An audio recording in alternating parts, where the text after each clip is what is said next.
नमस्कार. श्री स्वामी समर्थ. 26 मार्चला आहे रामनवमी. रामनवमीची पूजा कशी करावी, कोणते स्तोत्र म्हणावेत, त्याचबरोबर नैवेद्य कोणता करावा, ही माहिती आपण कालच्या व्हिडिओमध्ये घेतली आहे. यावर्षी रामनवमी आणि दुर्गाष्टमी एकाच दिवशी आलेली आहे. चैत्र दुर्गाष्टमीला विशेष महत्त्व आहे. त्यामुळे दुर्गाष्टमीला प्रभू श्री राम यांची सेवा तर आपल्याला करायचीच आहे. त्याचबरोबर चैत्र दुर्गाष्टमी आहे तर आपल्या कुलदेवीची देखील आपल्याला सेवा करायची आहे. कुलदेवीचा एखादा मंत्र असेल तर तो आपण म्हणायचा आहे. त्याचबरोबर कुंकुमाची सेवा, सिद्धकुंजिका स्तोत्र, कनकधारा स्तोत्र यांचे देखील आवर्जून पठण आपण दुर्गाष्टमीला करायचं आहे. रामनवमी म्हणजे प्रभू श्री राम यांचा जन्मदिवस. दशरथ राजांना पुत्र व्हावा ही त्यांची इच्छा होती. सर्व गुणसंपन्न शक्तिशाली पुत्र होण्यासाठी वशिष्ठ ऋषींनी दशरथ राजांना पुत्र कामेष्टी यज्ञ करण्यास सांगितले. या यज्ञासाठी विशेष ऋषींची देखील नियुक्ती करण्यात आली होती. पुत्र कामेष्टी यज्ञ करण्यासाठी शृंगी ऋषींची नियुक्ती करण्यात आली होती.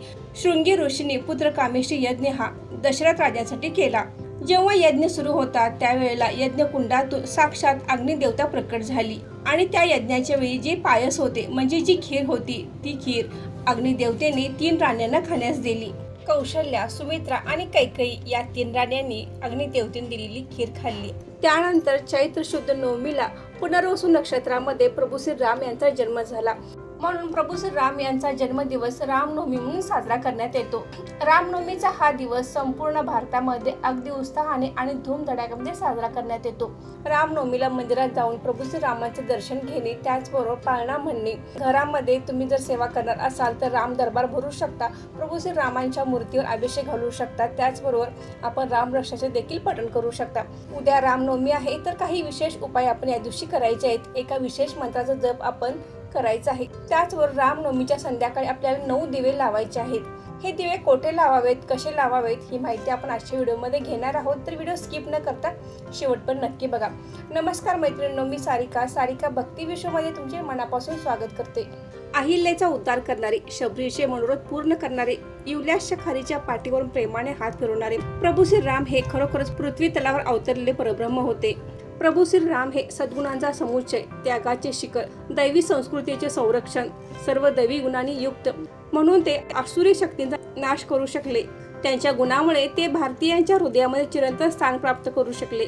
श्रीरामांचे मित्रप्रेम, गुरुप्रेम, बंधुप्रेम, भक्तप्रेम, मातृपितृप्रेम, पत्नीप्रेम, देशप्रेम, प्रजाप्रेम हे सर्वच गुण घेण्यासारखे आहेत. श्रीराम हे प्रजापालक, केवलाचे निष्काम प्रेम, उर्मिलेचा विश्वास, लक्ष्मणाचा निष्काम कर्मयोग, भरताचा आदर्श आणि हनुमंताचे सर्वस्व आहे.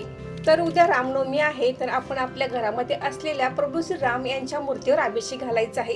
प्रभू श्री रामांची मूर्ती नसेल तर भगवान श्रीकृष्णाच्या मूर्तीवर देखील आपण अभिषेक घालू शकता. त्याचबरोबर तुम्ही रामरक्षाचे देखील पठण करू शकता. रामरक्षा ही 1 वेळा म्हणू शकता, 11 वेळा म्हणू शकता किंवा तुम्हाला जितक्या वेळा म्हणणे शक्य आहे तितक्या वेळा तुम्ही म्हणू शकता. परंतु आपण 1 वेळा म्हणा किंवा 11 वेळा म्हणा. त्यानंतर आपल्याला मारुती स्तोत्राचे देखील पठण करायचे आहे किंवा तुम्ही हनुमान चालीसाचे देखील पठण करू शकता. रामनवमी दिवशी आपण एक मंत्र अवश्य जपायचा आहे. हा मंत्र म्हणजे श्रीराम जय राम जय जय राम, श्रीराम जय राम जय जय राम. आपल्याला जितका या मंत्रात जप करणे शक्य आहे तितका जप या मंत्राचा आपण करायचा आहे. उद्या श्रीरामनवमी आहे. नवमी तिथीला आपण 9 दिवे लावायचे आहेत. आपल्या जीवनातील अंधकार दूर करण्यासाठी आणि प्रभू श्री राम यांची कृपादृष्टी आपल्या कुटुंबावर राहण्यासाठी आपण हे 9 दिवे लावायचे आहेत. हे 9 दिवे तुम्ही सायंकाळच्या वेळी लावायचे आहेत. हे 9 दिवे तुम्ही एकाच ठिकाणी लावू शकता किंवा 9 ठिकाणी देखील लावले तर चालते. यातील 1 दिवा देवघरामध्ये, 1 दिवा तुळशीजवळ, 1 दिवा उंबरठ्याजवळ, गॅलरीमध्ये, खिडकीमध्ये अशा पद्धतीने तुम्ही 9 दिवे लावू शकता किंवा तुम्हाला एकाच ठिकाणी 9 दिवे लावायचे असतील ते लावू शकता. आपण दिवाळीमध्ये ज्या पणत्या वापरतो त्या पणत्या तुम्ही लावू शकता किंवा तुमच्या घरात असलेले पितळेचे दिवे असतील किंवा स्टीलचे दिवे असतील तर ते देखील तुम्ही लावू शकता. यामध्ये कोणते तेल घालावे किंवा कशी वात असावी असे काही नाही. तर आपल्याला 9 दिवे रामनवमीच्या दिवशी सायंकाळी लावायचे आहेत. या दिवशी आवर्जून आपण सुंटोड्याचा नैवेद्य करायचा आहे. त्याचवर तुम्ही खिरीचा नैवेद्य करू शकता. पंचामृत फळे यांचाही नैवेद्य दाखवू शकता. शक्य असेल तर पिवळ्या वस्तूंचे दान आपण मंदिरामध्ये करायचं आहे. गरजू गरीब व्यक्तींना आपण पिवळ्या वस्तूंचे दान आवर्जून करायचं आहे. तर अशा पद्धतीने आपण धार्मिक आणि उत्साहपूर्ण वातावरणामध्ये रामनवमी साजरी करायची आहे. श्रीराम जय राम जय जय राम,